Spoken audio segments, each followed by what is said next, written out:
My name is Corinne Hale, and I'm 62 years old. I was still polishing my mother's silver, the same set she'd told me to protect after she died. My hands were shaking when my brother walked in, looked straight at me, and said, "It's not yours." He took everything, the keys, the house, even her memory, and I said nothing. But silence doesn't mean surrender.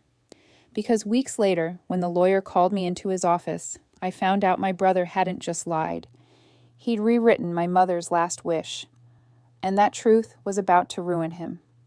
2 months ago, I lost my mother, the woman who raised me with patience, discipline, and a deep respect for the little things that make life beautiful.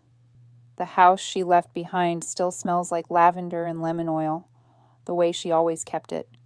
Some mornings, I wake up and half expect to hear her humming in the kitchen, polishing the silver that once sparkled across our family dinners. But she's gone, and I've been the one left to put her things in order. The house sits on a quiet corner in Charleston, shaded by magnolia trees that have been there longer than I've been alive. Every drawer and shelf carries a piece of her.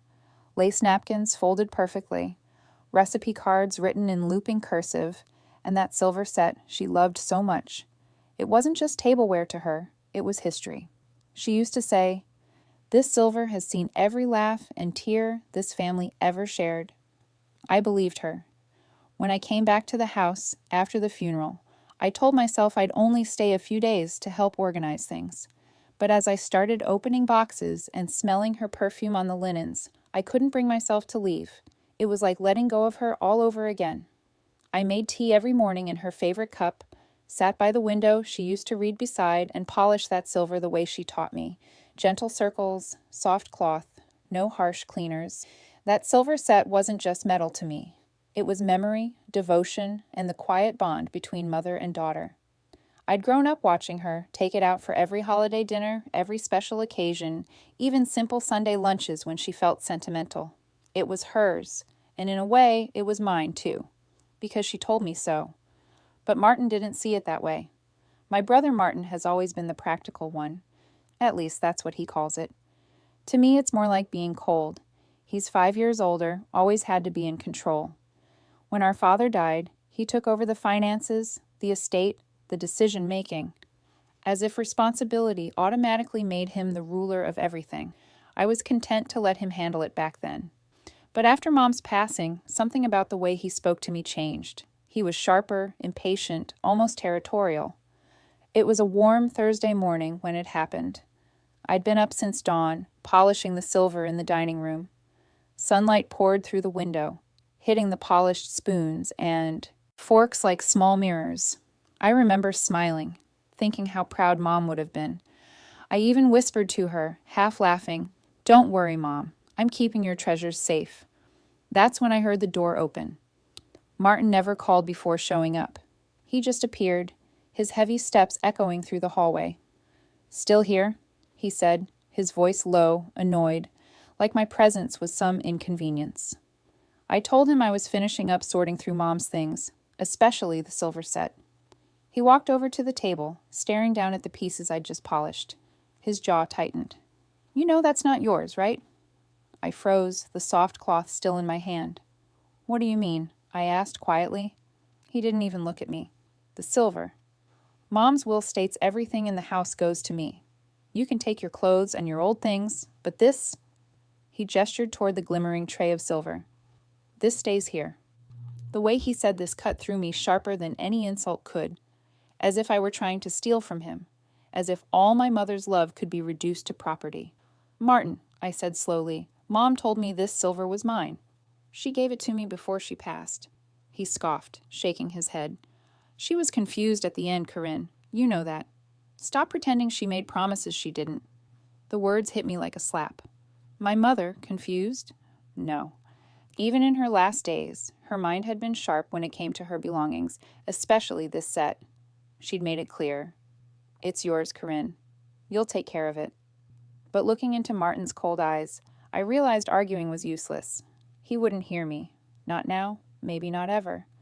He leaned closer, voice colder. "Don't make this a fight, Corinne. I'll get the lawyer involved if I have to."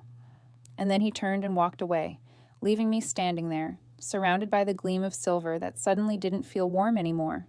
For a moment, I thought about chasing after him, shouting, defending myself, but the words lodged in my throat.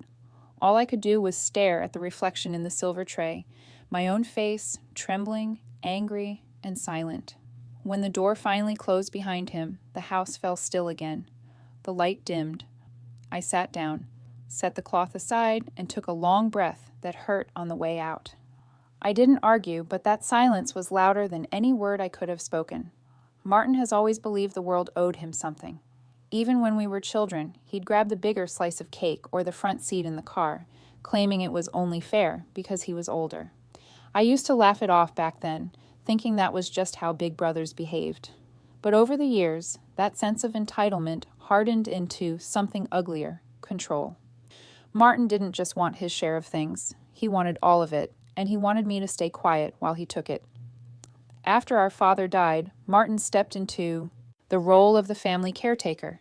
He handled Mom's bills, her doctor appointments, her medications, all the practical matters I couldn't always manage while I was working. I thought he was being noble, even selfless. But now, looking back, I see the subtle way he began positioning himself as the one in charge. He'd correct her decisions, talk over her in front of people, and convince her that simplifying meant signing more power over to him. The more fragile Mom became, the more he tightened his grip. I didn't recognize it then, but Martin had been shaping the story long before the funeral. After that morning in the dining room, his words echoed in my mind. "You know that's not yours." I couldn't let it go. The tone, the certainty, the coldness. He'd spoken like someone who already owned everything. A few days later, I called him to ask what he meant. His answer chilled me. "Mom's will is clear," he said, calm as ever. "She left the house, the furniture, and everything inside it to me. It's my responsibility now." "Everything?" I asked, my voice shaking. "Everything," he repeated. "You can take your personal things, of course. Clothes, jewelry, maybe a few keepsakes. But the rest stays with the estate." The estate. He made our home sound like a business transaction. I hung up and sat in Mom's favorite chair, the one by the window where she used to sip tea in the afternoons. I tried to remember her exact words from the night she'd fallen ill, how she'd reached for my hand, her fingers weak but sure. "Corinne," she'd whispered, "the silver set is yours. You've always cared for it like I did. Promise me you'll keep it safe." I'd promised. I knew I had. But Martin's confidence made me second-guess myself. Could I have imagined it? Maybe grief was clouding my memory. Maybe Mom hadn't meant it literally. Maybe she just meant I should look after it, not own it. That doubt crept into my heart like a cold draft under a locked door. The next time Martin visited, he brought a thick manila envelope with him. He dropped it onto the kitchen counter and said, "These are the papers, if you want to see for yourself." I opened it, expecting to find the will, but the copy inside looked odd. The date at the top was from nearly 3 years before Mom died. "Martin," I said carefully, "didn't Mom revise her will a few months before she passed?" He smiled in that patronizing way he always did. "She talked about it, but she never signed anything new. She wasn't thinking straight then, Corinne. She had memory issues." That wasn't true. Mom's memory was fine until the very end. Her body was frail, but her mind was sharp. I wanted to argue, but something about the way he stared at me, like I was a child who didn't understand adult matters, made me stop. After he left, I went upstairs to Mom's old desk. I knew she kept her important papers. There, bank statements, letters, and that last will draft, she told me she'd updated. But when I opened the drawer, the folder was gone, empty space where it should have been. I sat there for a long time, just staring at the neat indentation the folder had left in the wood. He'd taken it. I knew he had. That evening I called one of Mom's friends, Mrs. Whitmore, who lived next door. She sighed heavily when I told her what was happening. "Oh, Corinne," she said, "I don't want to meddle, but your brother's been coming around a lot before your mother passed. Always talking about settling things early. I never liked the sound of it." Another friend from church said something similar. Martin was always talking about the house like it was already his. The more I heard, the sicker I felt. Maybe everyone else had seen what I refused to, that Martin had been planning this all along. I spent that night going through every drawer, every box, hoping to find something that proved Mom's final wishes. But all I found were letters, soft, handwritten, full of love. No legal papers, no proof, just memories. By midnight, exhaustion took over, and I sat there with one of Mom's scarves wrapped around my shoulders. The house was silent except for the hum of the refrigerator. Then I heard the crunch of tires on the gravel driveway. Martin's car. He walked in without knocking, his expression cold and deliberate. "I told you not to get emotional about this," he said, hands in his pockets. "You're only making it harder." "Harder for who?" I asked quietly. "For both of us," he replied, stepping closer. "Don't make this harder than it needs to be." His eyes lingered on the empty spot in the drawer, and for a split second I saw it. Guilt. Then it was gone, replaced by that same smooth indifference. He turned and left, shutting the door behind him, leaving me alone with the echoes of everything I didn't yet know how to fight for. After that night, I couldn't shake the feeling that something was terribly wrong. Martin's confidence, his polished explanations, even the way he looked at me. It all seemed rehearsed, like a man who'd memorized a script. I started noticing the little cracks in his story, the inconsistencies that didn't add up once I stopped taking his words at face value. I spent my mornings in the study, surrounded by old boxes of papers, letters, and photographs Mom had kept neatly labeled. She'd always been meticulous, even about her memories. Each envelope bore her tidy handwriting. Christmas 1992. Family picnic. Bank records. There was something comforting about seeing her handwriting again, the loops and curls so distinctly hers. I wasn't even sure what I was looking for. Maybe something that said she'd meant for me to have the silver. Proof. A written word to silence the gnawing doubt Martin had planted. Hours went by before I came across a smaller, yellowed envelope tucked between photo albums. The front read, in my mother's unmistakable cursive, "For Corinne, my silver." My breath caught in my throat. My heart began to race as I carefully opened the flap, half expecting to see a folded letter inside, maybe even a small note of love or instruction. But when I tipped it over, nothing came out. The envelope was empty. I stared at it, willing something, anything, to appear. But it was just a hollow shell, as if the contents had been taken out long ago. My first thought was maybe Mom had written it and never finished. But the crisp fold lines inside told another story. There had been a paper inside once, one that had been removed deliberately. My fingers trembled as I traced the writing again. For Corinne, my silver. It was the confirmation I needed, but without the letter inside, it was only half a truth. I tried calling Martin. He didn't answer. I tried again later in the evening. No reply. The next morning, I sent a message asking if he'd seen any more of Mom's documents while organizing her belongings. Hours later, a single line came back. "Don't worry about it, Corinne. I'm taking care of the legal matters." Legal matters. The phrase made my stomach twist. What matters? There was nothing left to sort out, unless he was making sure everything stayed in his name. I couldn't stop thinking about those last weeks before Mom passed. Her health had declined quickly, but her mind had stayed clear. She'd known her time was near and wanted everything in order. Martin had been there almost every day back then, claiming he was helping with her finances. I'd trusted him. I shouldn't have. A memory came back, the night before the funeral. I'd been too exhausted to stay at the house, so I went back to my hotel. But our neighbor, Mrs. Whitmore, had been there, late dropping off food. The next day, I remembered she'd mentioned seeing Martin leaving the house late at night, carrying a dark leather folder. At the time, it hadn't meant anything. But now. The next afternoon, I walked across the yard and knocked on her door. Mrs. Whitmore answered with her usual gentle smile. "Oh, Corinne, dear," she said. "You're holding up?" "I'm trying," I told her, and then I asked, "Do you remember the night before the funeral? Seeing Martin here?" Her brow furrowed. "Of course. He left your mother's house close to midnight.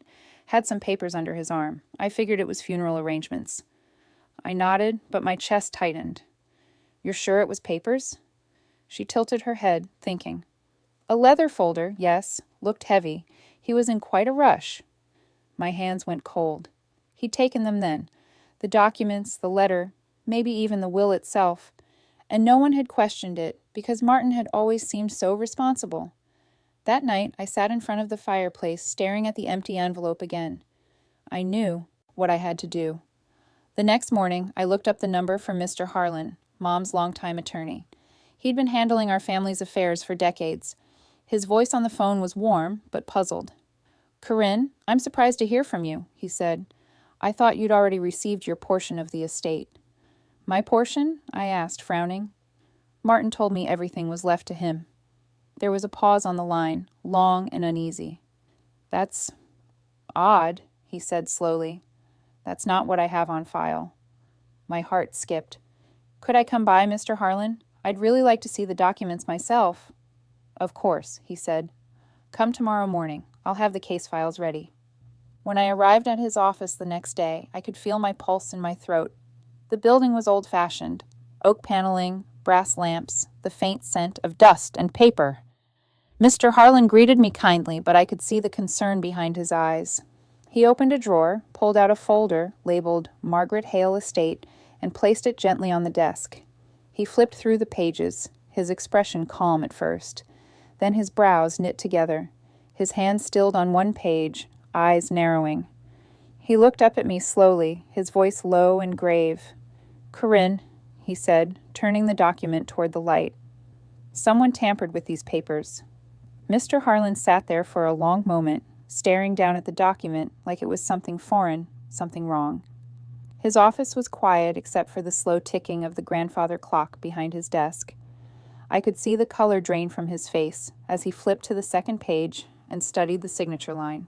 "Corinne," he said finally, adjusting his glasses. "I've been your family's attorney for more than 20 years. I know your mother's handwriting as well as I know my own. This," he tapped the page lightly, "is not her signature." My stomach dropped. "What do you mean?"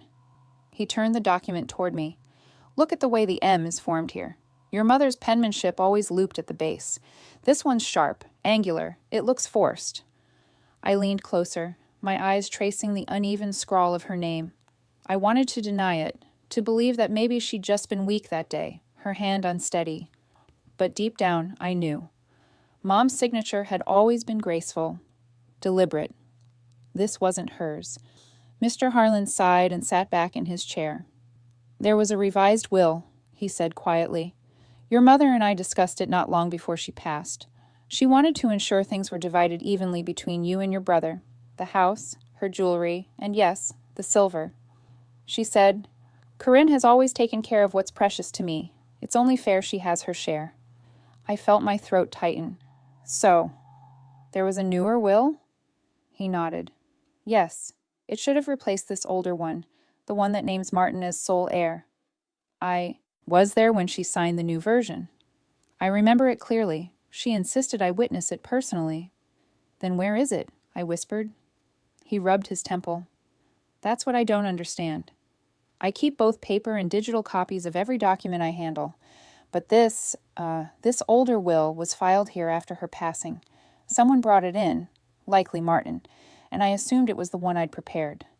I didn't check it closely then because, well, it was a difficult time.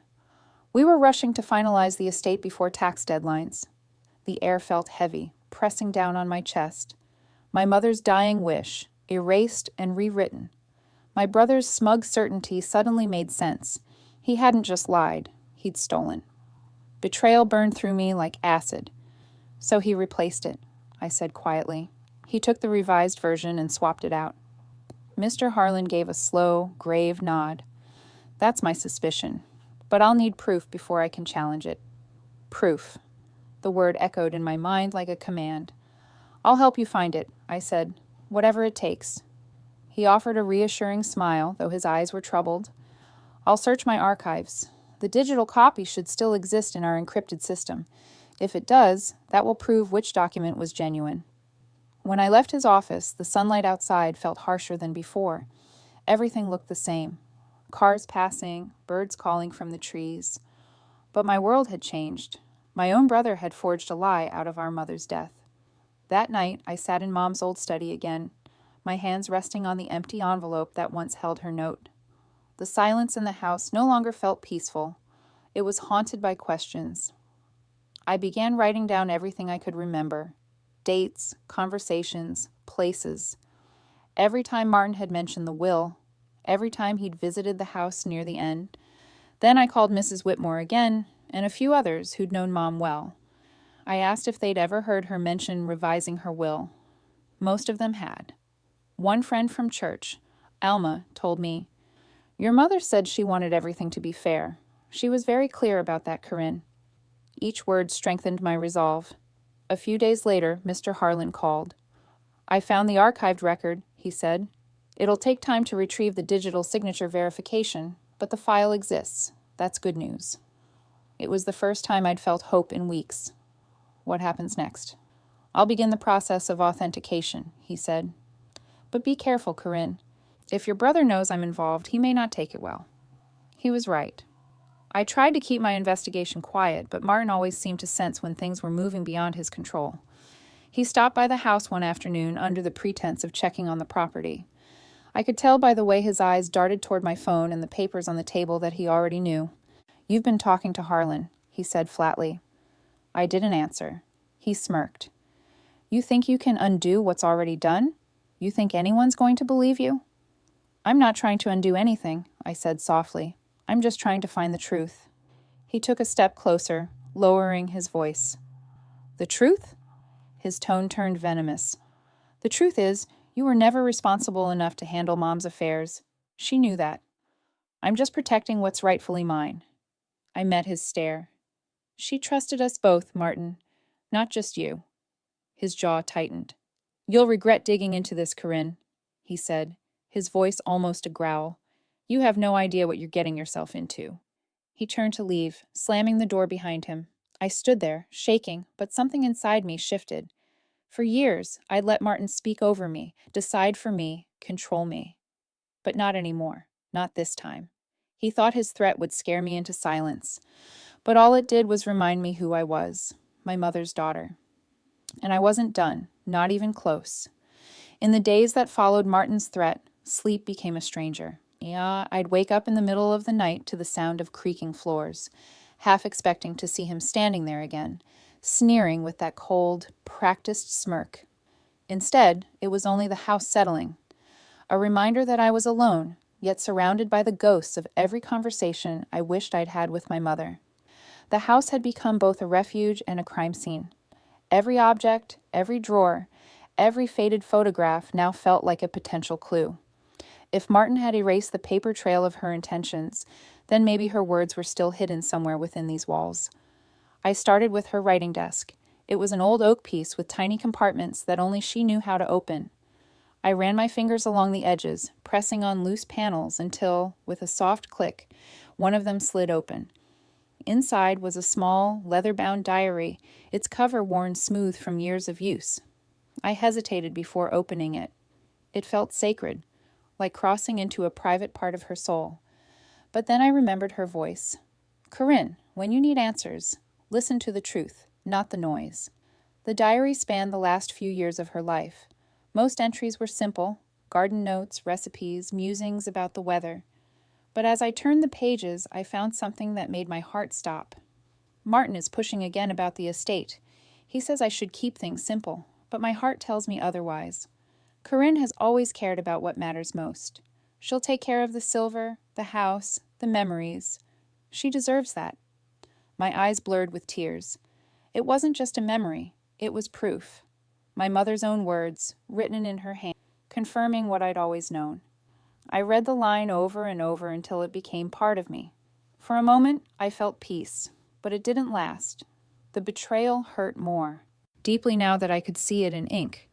The clear contrast between her love and Martin's deceit. As I flipped through the rest of the pages, I found more subtle mentions. Notes about revising her will, appointments with Mr. Harlan, even frustration at how persistent Martin had become. "He visits too often now," she wrote once, "always asking about my papers. I think he worries too much about the future."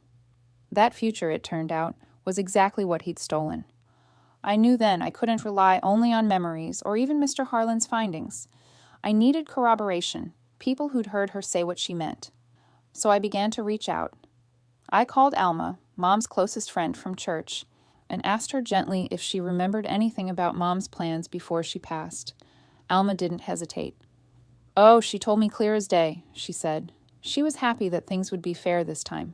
Said she didn't want either of you feeling left out. She mentioned something about the silver, too. Said you'd keep it safe because you were sentimental like her. I thanked her and quietly recorded our conversation on my phone, the weight of each word sinking into me like a stone of truth. Later, I spoke to Mrs. Whitmore again, who remembered my mother showing her an envelope marked "Updated Will" just a month before she died. She said she'd made peace with everything, Mrs. Whitmore told me. Said she'd done what was right. I wrote everything down in a notebook, carefully labeling each account, each detail. Evidence wasn't just paperwork anymore. It was memories turned into testimony. But while I searched for truth, Martin was busy erasing it. When I returned from visiting Alma one afternoon, the locks on the front door had been changed. A locksmith van sat idling down the street. I called Martin immediately, my voice trembling. "Did you change the locks?" "It's for security," he said curtly. "The property's under my name and I don't want anything happening to it." "It's our mother's house," I said, my chest tightening. "Not anymore," he snapped and hung up. The next day I found furniture missing, pieces that had been in the family for decades. Mom's vanity, the cedar chest from the guest room, gone. He was stripping the house piece by piece, as if trying to erase her memory entirely. I sat on the stairs that night, clutching the diary against my chest. I thought about calling the police, but what could I say? My brother's stealing the past? It wasn't a crime that could be neatly defined. It was moral theft, emotional theft. Part of me wanted to give up, to keep what little peace I had left. But then I looked at the empty dining table, the space where the silver once gleamed, and I knew peace wasn't possible without justice. Just as that thought settled in, my phone rang. It was Mr. Harlan. "Corinne," he said, his voice tight but excited. "I found it. The digital draft of your mother's final will. The one she signed weeks before she died." I closed my eyes in relief. "So it's real." "It's real," he confirmed. "The document's time-stamped, and it matches my witness log. Your mother left the estate to both of you equally." I could almost hear my mother's soft sigh of satisfaction in that moment. The truth was finally surfacing. But before I could celebrate, Mr. Harlan's tone shifted. "But Corinne," he said gravely, "it's not enough on its own. We'll need witnesses, people who can confirm her intentions. Without them, the court might still side with Martin." I looked around the empty house, the walls whispering with her memory, and whispered back, "Then I'll find them." Because I had nothing left to lose, except the truth itself. I didn't think Martin could sink any lower, but he always found a way. The day after Mr. Harlan confirmed the existence of the digital will, Martin called me. His voice, calm and sharp as glass, slid through the receiver like poison. "I hear you've been bothering Mr. Harlan," he said. "You might want to stop before you embarrass yourself." "Bothering?" I repeated. "I'm looking for the truth, Martin. You should have expected this." He chuckled, that smug, condescending sound I'd come to know too well. "The truth? Corinne, you've always had a problem separating reality from emotion. Everyone knows that." Then he hung up. I didn't realize until later how carefully he'd chosen those words. Within days, people around town started treating me differently. Neighbors who'd once waved now avoided eye contact. Alma called to tell me she'd overheard Martin at the grocery store, whispering to anyone who'd listen that I was not coping well, that I was imagining things about the will. He was rewriting the story, casting me as the unstable sister clinging to delusions.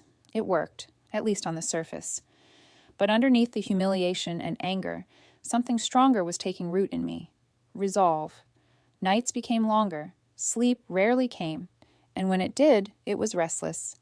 Flashes of my mother's face, her trembling hands signing that final will, Martin standing in the corner pretending to help. I'd wake in a sweat, but then I'd remember what she used to tell me whenever life became unbearable. "Corinne, courage isn't loud. It's the quiet decision to stand back up." So I did. I needed more than letters and memories now. I needed witnesses. Someone who had been there, who had seen what I suspected. That's when I remembered Elise, my mother's caregiver. She'd been there almost every day in the final months, patient and loyal, the kind of woman who noticed everything. I found her number in Mom's address book and called one evening. When she heard my voice, she gasped softly. "Oh, Corinne," she said, "I've been meaning to call you. There's something I should tell you." My heart raced. "Go on." She hesitated, then continued. "I remember the night your mother signed those papers. Mr. Harlan came over, and your mother was sitting by the fireplace. She seemed relieved when she signed them. I asked her afterward if everything was settled, and she smiled and said, 'Now it's fair.'" Tears welled in my eyes. "You're sure about that?" "I'm certain," Elise said. "But that's not all. A few days later, Martin came by after you'd left. He said he needed to collect some documents for the lawyer. He went straight to the desk where the papers were kept. I didn't think much of it until now." Her voice trembled. "Corinne, when I saw the will at the funeral, it didn't look like the one she'd signed. The folder was the same, but the papers weren't." I sat in silence, clutching the phone. This was it. Proof, not on paper yet, but in memory, in testimony. "Elise," I said quietly, "would you be willing to tell Mr. Harlan what you just told me?" She hesitated. "If it helps set things right." "Yes, I will." I thanked her over and over, promising we'd handle it carefully. When I told Mr. Harlan, his relief was palpable. "That's exactly what we needed," he said. "An eyewitness. I can draft a legal complaint now. But be prepared, Corinne. Once this is filed, Martin will know we're coming after him." I didn't care. Let him know. Let him feel the fear he'd made me live with. But Martin, as always, was one step ahead.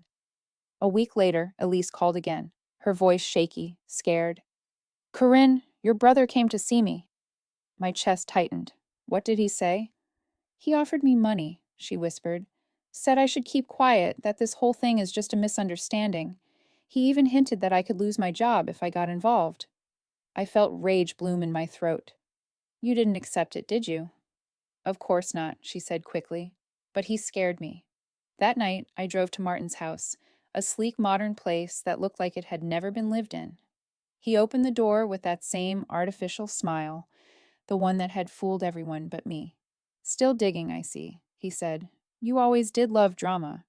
"I know what you did," I said, my voice trembling but steady.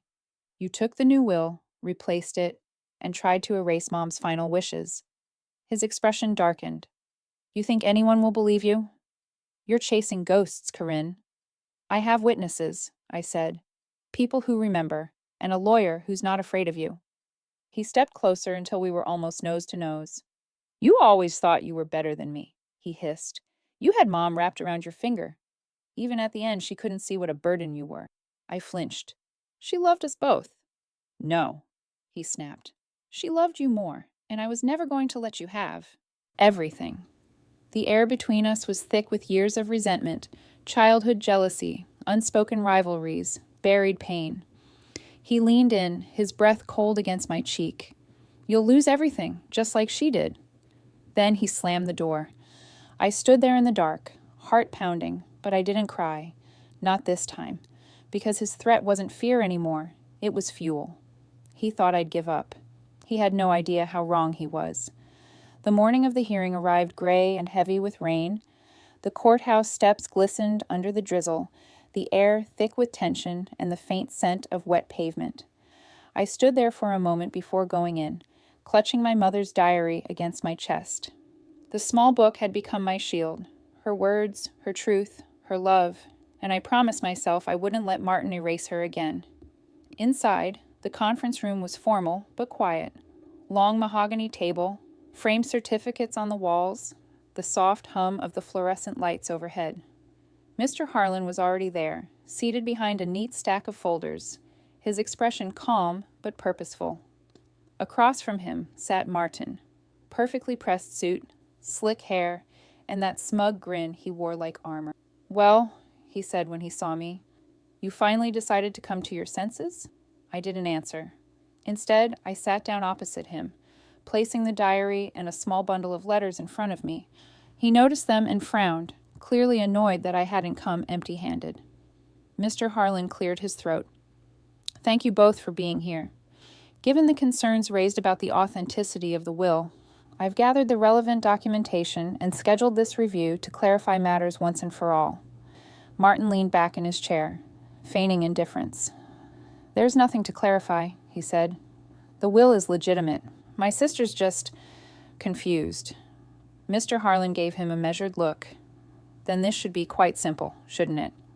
The door opened behind us, and Elise, my mother's caregiver, stepped in nervously, clutching her purse. I'd asked her to come, but I hadn't told Martin I wanted him to be caught off guard. His smirk faltered for the first time when he saw her. Why is she here? He demanded. Mr. Harlan adjusted his glasses. Ms. Elise has relevant testimony regarding the events surrounding the signing of the revised will. I could practically see the panic flicker behind Martin's eyes. He masked it quickly, forcing a laugh. Testimony? This is absurd. We're not in court. No, Mr. Harlan said evenly. But we will be, if necessary. For now, I'd like to establish the truth. He opened a folder and placed 2 documents side by side on the table. The so-called final will that Martin had filed, and the digital scan Mr. Harlan had retrieved from his archives. Even from where I sat, the difference was clear. The signature, the date, even the witnesses listed, they didn't match. This, Mr. Harlan said, pointing to the scan, is the document your mother signed 3 weeks before her passing. It divides the estate equally between you both. He turned to the other copy. And this is the older draft, which names you, Martin, as sole heir. It was replaced by the newer version, but somehow ended up filed as the official document after your mother's death. Martin's jaw tightened. So what are you implying? I'm not implying anything, Mr. Harlan replied, his tone still polite but edged with steel. I'm stating a fact. The wrong will was submitted. And the signature on that submission, he gestured toward it, has been verified as forged. Silence filled the room. I could hear the rain tapping faintly against the windows. Elise spoke then, her voice trembling but firm. I was there when Mrs. Hale signed the real will. I remember it clearly. Mr. Harlan came to the house, and she was so relieved afterward. A few days later, Martin came and took the folder from her desk, saying he needed it for safekeeping. Martin turned to her, his composure slipping. That's ridiculous. You're misremembering. No, she said, meeting his glare.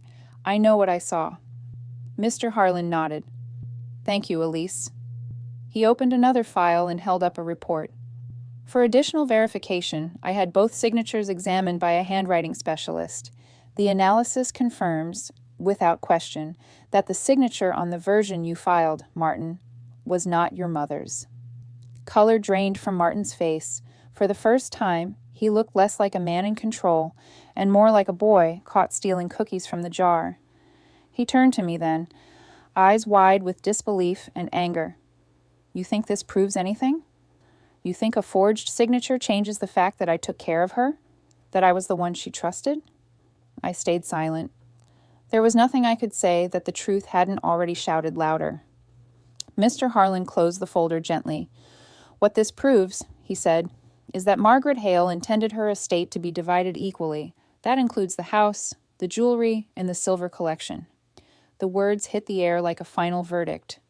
Martin's chair scraped loudly as he pushed away from the table. His face twisted with rage, all his careful charm gone. You'll regret this, Corinne, he shouted, voice echoing off the walls. You've ruined everything. I didn't move. I just looked at him, my brother, the boy who used to share ice cream with me on summer days, now a man I barely recognized. He stormed out, slamming the door so hard the windows rattled.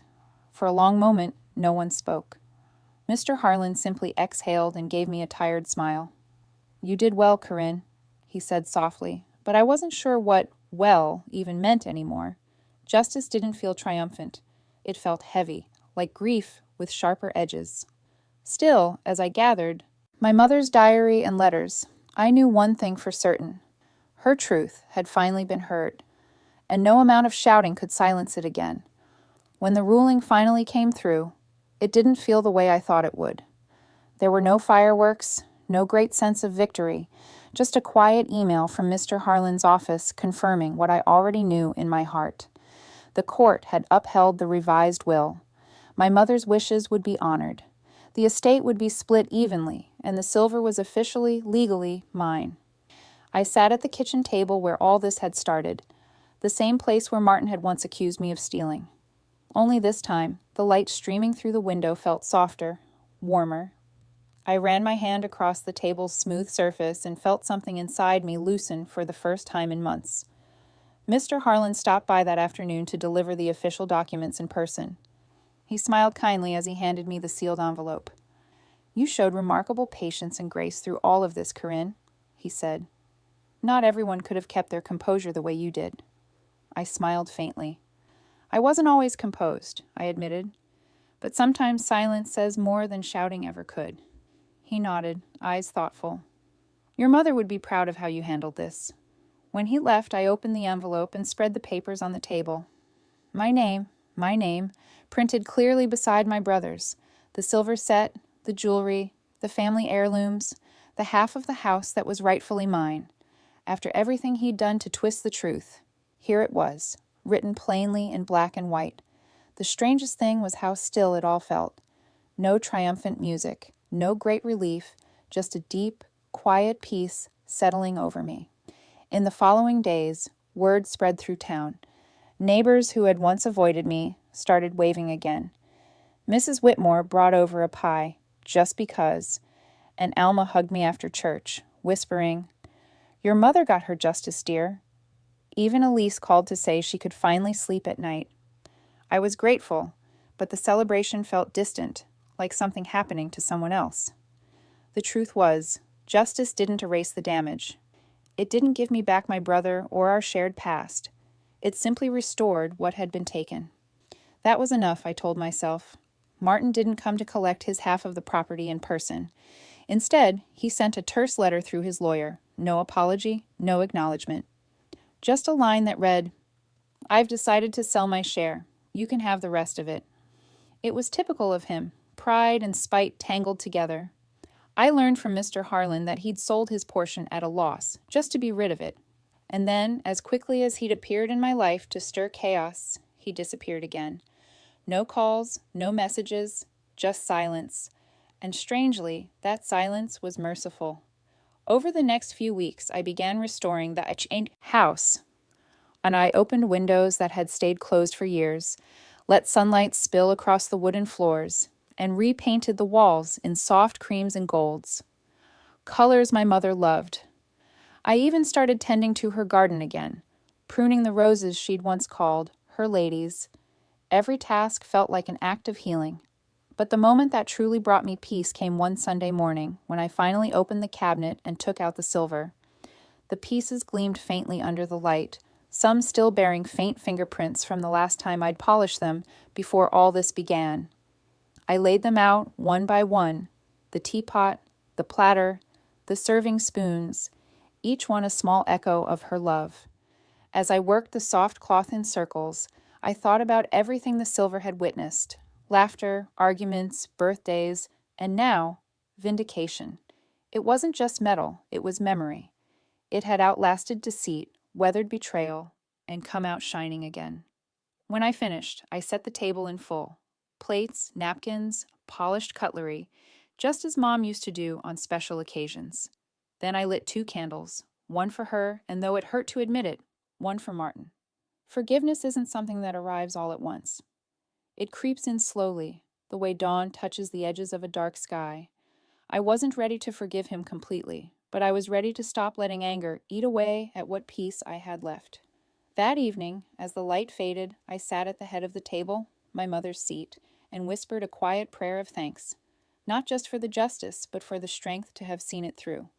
When I looked down at the polished silver, the reflection shimmered back at me, not just my own face, but the echoes of everything I'd fought for: truth, love, dignity. I realized then that justice doesn't always shout. It doesn't always demand recognition. Sometimes justice is silent. Sometimes it's the quiet, steady sound of silver shining again. It's been 6 months since the hearing, and the house finally feels alive again. The walls no longer echo with tension or loneliness, just laughter, the clinking of dishes, and the warm hum of family voices. Tonight, for the first time in years, I'm hosting a dinner. Not out of obligation or sorrow, but celebration. Quiet, genuine celebration. The table is set exactly as my mother used to do it. Fresh flowers in the center, cloth napkins, folded neatly, candles flickering gently in the corners. And in the middle of it all, gleaming under the soft glow of the dining room light, is the silver set. My mother's silver, my silver. Every piece shines as if it remembers. The reflection of the candlelight dances across the spoons and forks, just like it did when I was a little girl, sneaking glances from across the table. Back then, I thought the silver was magic, that it could store laughter, absorb memories, and keep them safe. Maybe I wasn't wrong. My daughter, Claire, helps bring in the last dish from the kitchen, her 2 children following close behind. They giggle as they peek at their reflections in the polished tray. "Grandma," little Emma says, "it's like the silver's smiling at us." I smile back. Maybe it is. My son, David, sets down the wine and hugs me gently. "It's good to see you this happy again, Mom," he says. "You've been through so much." I nod, unable to speak for a moment. The lump in my throat feels both painful and tender, the ache of healing. "Your grandmother would have wanted this," I whisper. "She loved having the family together. It's been too long." When everyone finally sits down, the house fills with warmth, the kind that seeps into the bones and lingers. Conversation flows easily, laughter ripples through the air, and for the first time in what feels like a lifetime, I'm not holding my breath. Partway through dinner, Claire glances toward the silver platter and asks softly, "Mom, can you tell us again about the silver? You said there's a story behind it." The room quiets, every eye turning toward me. I take a deep breath, tracing a fingertip along the smooth handle of a serving spoon. "It's not just silver," I begin. "It's a part of our family. Your grandmother loved it because it wasn't about money or status. It was about memory. Every piece on this table has been here through birthdays, weddings, even the hard times. And when she passed, there was a disagreement about where it should go." I pause, searching for the right words. "Your Uncle Martin thought it wasn't mine to keep. But your grandmother had already made her wishes clear. It took time, and a lot of strength, to make sure her truth was honored." David leans forward slightly. "Did it ever make you angry, what he did?" "Yes," I admit softly. "At first it did. I felt betrayed, not just for myself, but for her. But anger, it's a heavy thing to carry. It eats away at the good memories. I realized that staying silent back then wasn't weakness. It was patience. And patience gave the truth room to breathe." They listen closely, even the children, their small faces serious for a moment. "What matters," I continue, "is that truth always finds its light, no matter how long someone tries to hide it. Your grandmother used to tell me that, and she was right." Claire reaches across the table and takes my hand. "You did her proud, Mom." I smile, tears burning at the edges of my eyes. I hope so. After dinner, the family drifts into the living room for dessert. I stay behind a moment, standing at the table. The candles have burned low, the silver catching what little light remains. I look around at the home I've restored, the freshly painted walls, the scent of lavender again in the air, the photographs on the mantel. For so long, this place had been a battleground. Now it's a sanctuary. I think of Martin sometimes. Mr. Harlan told me he moved out of state after selling his share. No one's heard from him since. I used to imagine what I'd say if he ever called, how I'd demand an apology or closure. But now I just wish him peace. Holding on to bitterness won't bring back what we lost. Letting go, though, that's its own kind of victory. As I begin clearing the table, I catch my reflection in the silver tray. Older now, maybe a little softer around the edges, but still standing. The woman staring back at me has weathered betrayal, grief, and injustice, yet she's still polishing, still shining. The silver gleams brighter than it ever did before, not because it's new, but because it's survived, just like me.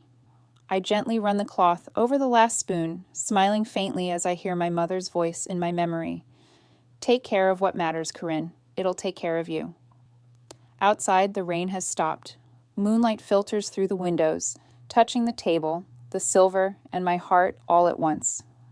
I whisper softly, almost like a prayer. I don't polish the silver for its shine anymore. I do it to remember who I am. In the end, it wasn't the lawyer or the documents that gave me peace. It was the truth finally standing on its own. My brother lost everything he tried to steal, but I didn't celebrate his fall. I simply polished the silver one last time and let it gleam beneath the light. Because sometimes justice doesn't roar. It whispers. And when it does, it shines. If my story reminded you that truth always finds its way home, don't forget to share it with someone who needs to hear it too. Every click, every word of support keeps stories like mine alive. And tell me, if someone you love tried to erase your truth, would you stay silent or would you fight to make it shine again?